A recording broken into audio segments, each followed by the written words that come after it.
दोस्तों, दशा माता के कोप से बचाएगी यह पौराणिक कथा।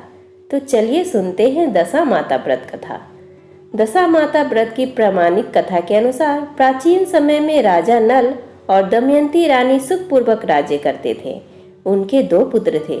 उनके राज्य में प्रजा सुखी और संपन्न थी। एक दिन की बात है कि उस दिन होली दशा थी।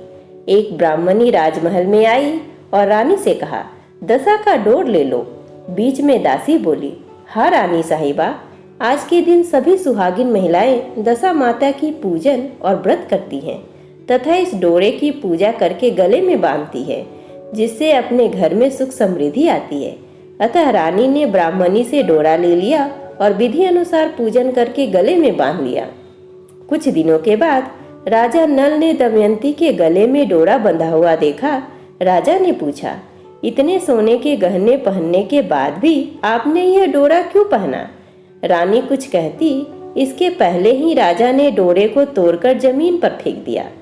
रानी ने उस डोरे को जमीन से उठा लिया और राजा से कहा, यह तो दशा माता का डोरा था, आपने उनका अपमान करके अच्छा नहीं किया। जब रात्रि में राजा सो रहे थे तब दशा माता स्वप्न में बुढ़िया के रूप में आई और राजा से कहा, हे राजा, तेरी अच्छी दशा जा रही है और बुरी दशा आ रही है। तूने मेरा अपमान करके अच्छा नहीं किया। ऐसा कहकर बुढ़िया अंतर ध्यान हो गई। अब जैसे तैसे दिन बीतते गए, वैसे वैसे कुछ ही दिनों में राजा के ठाट बाट, हाथी घोड़े, लाव लश्कर, धन धान्य, सुख शांति सब कुछ नष्ट होने लगे। अब तो भूखे मरने तक का समय आ गया। एक दिन राजा ने दमयंती से कहा, तुम अपने दोनों बच्चों को लेकर अपने मायके चली जाओ। रानी ने कहा, मैं आपको छोड़कर कहीं नहीं जाऊंगी। जिस प्रकार आप रहेंगे उसी प्रकार मैं भी आपके साथ ही रहूंगी। तब राजा ने कहा, अपने देश को छोड़कर दूसरे देश में चले, वहां जो भी काम मिल जाएगा वही काम कर लेंगे। इस प्रकार नल दमयंती अपने देश को छोड़कर चल दिए। चलते चलते रास्ते में भील राजा का महल दिखाई दिया। वहां राजा ने अपने दोनों बेटों को अमानत के तौर पर छोड़ दिया। आगे चले तो रास्ते में राजा के मित्र का गांव आया। राजा ने रानी से कहा, चलो हमारे मित्र के घर चलें। मित्र के घर पहुंचने पर उनका खूब आदर सत्कार हुआ और पकवान बनाकर भोजन कराया। मित्र ने अपने शयन कक्ष में सुलाया। उसी कमरे में मोर की आकृति की खूंटी पर मित्र की पत्नी का हीरो जरा कीमती हार टंगा था। मध्य रात्रि में रानी की नींद खुली तो उन्होंने देखा कि वह बेजान खूंटी हार को निगल रही है। यह देखकर रानी ने तुरंत राजा को जगाकर दिखाया और दोनों ने विचार किया कि सुबह होने पर मित्र के पूछने पर क्या जवाब देंगे, अतः यहाँ से इसी समय चले जाना चाहिए। राजा रानी दोनों रात्रि को ही वहां से चल दिए। सुबह होने पर मित्र की पत्नी ने खूंटी पर अपना हार देखा। हार वहां नहीं था। तब उसने अपने पति से कहा, तुम्हारे मित्र कैसे हैं जो मेरा हार चुराकर रात्रि में ही भाग गए हैं? मित्र ने अपनी पत्नी को समझाया कि मेरा मित्र कदापि ऐसा नहीं कर सकता, धीरज रखो, कृपा उसे चोर मत कहो।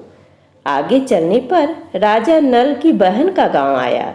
राजा ने बहन के घर खबर पहुंचाई कि तुम्हारे भाई भौजाई आए हुए हैं। खबर देने वाले से बहन ने पूछा, उनके हालचाल कैसे हैं? वह बोला, दोनों अकेले हैं, पैदल ही आए हैं तथा वे दुखी हाल में हैं। इतनी बात सुनकर बहन थाली में कांदा रोटी रखकर भैया भाभी से मिलने आई। राजा ने तो अपने हिस्से का खा लिया, परंतु रानी ने जमीन में गाड़ दिया। चलते चलते एक नदी मिली। राजा ने नदी में से मछलियां निकालकर रानी से कहा, तुम इन मछलियों को भूजो, मैं गांव में से परोसा लेकर आता हूँ। गांव का नगर सेठ सभी लोगों को भोजन करा रहा था। राजा गांव में गया और परोसा लेकर वहां से चला तो रास्ते में चील ने झपट्टा मारा तो सारा भोजन नीचे गिर गया। राजा ने सोचा कि रानी विचार करेगी कि राजा तो भोजन करके आ गया और मेरे लिए कुछ भी नहीं लाया। उधर रानी मछलियां भूजने लगी तो दुर्भाग्य से सभी मछलियां जीवित होकर नदी में चली गई। रानी उदास होकर सोचने लगी कि राजा पूछेंगे, और सोचेंगे कि सारी मछलियां खुद खा गई। जब राजा आए तो मन ही मन समझ गए और वहां से आगे चल दिए। चलते चलते रानी के मायके का गांव आया। राजा ने कहा, तुम अपने मायके चली जाओ, वहां दासी का कोई भी काम कर लेना, मैं इसी गांव में कहीं नौकर हो जाऊंगा।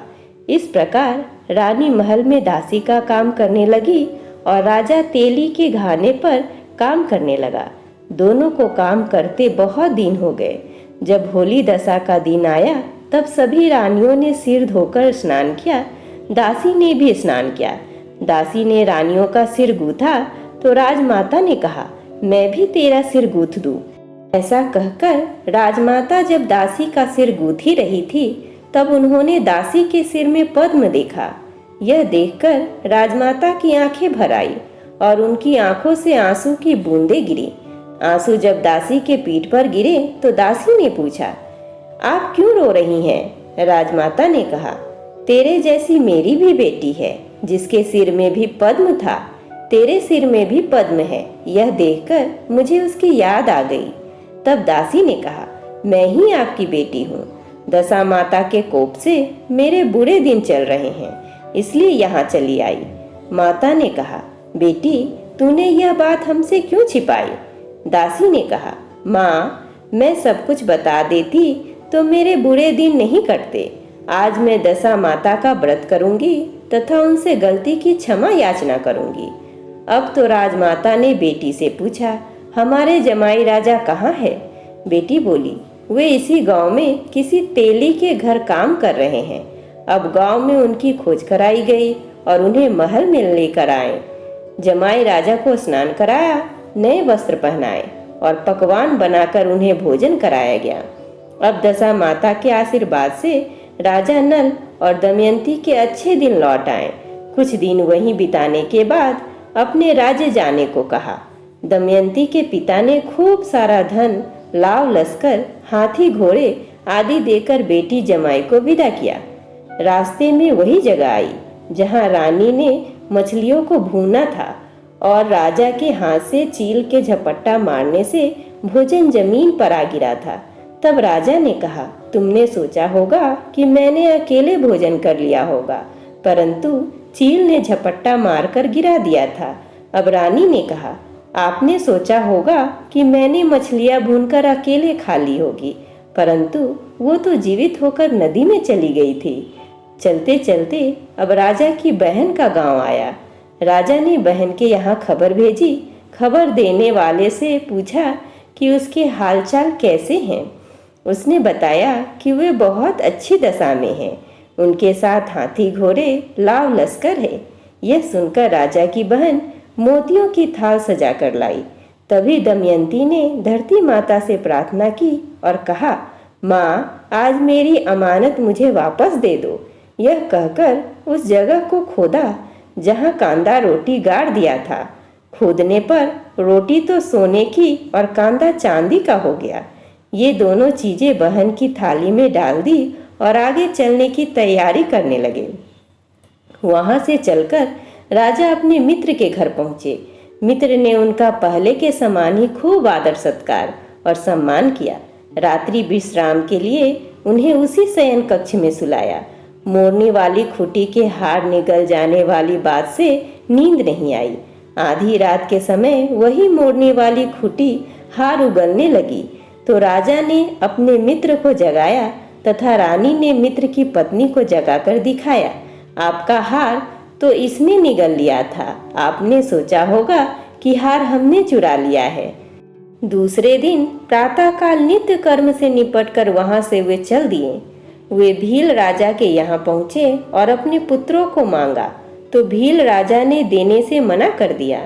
गांव के लोगों ने उस बच्चों को वापस दिलाया। नल दमयंती अपने बच्चों को लेकर अपनी राजधानी के निकट पहुँचे तो नगर वासियों ने लाव लश्कर के साथ उन्हें आते हुए देखा। सभी ने बहुत प्रसन्न होकर उनका स्वागत किया तथा गाजे बाजे के साथ उन्हें महल पहुंचाया। राजा का पहले जैसा ठाट बाट हो गया। राजा नल दमयंती पर दशा माता ने पहले कोप किया, ऐसा किसी पर मत करना, और बाद में जैसी कृपा करी वैसा सब पर करना।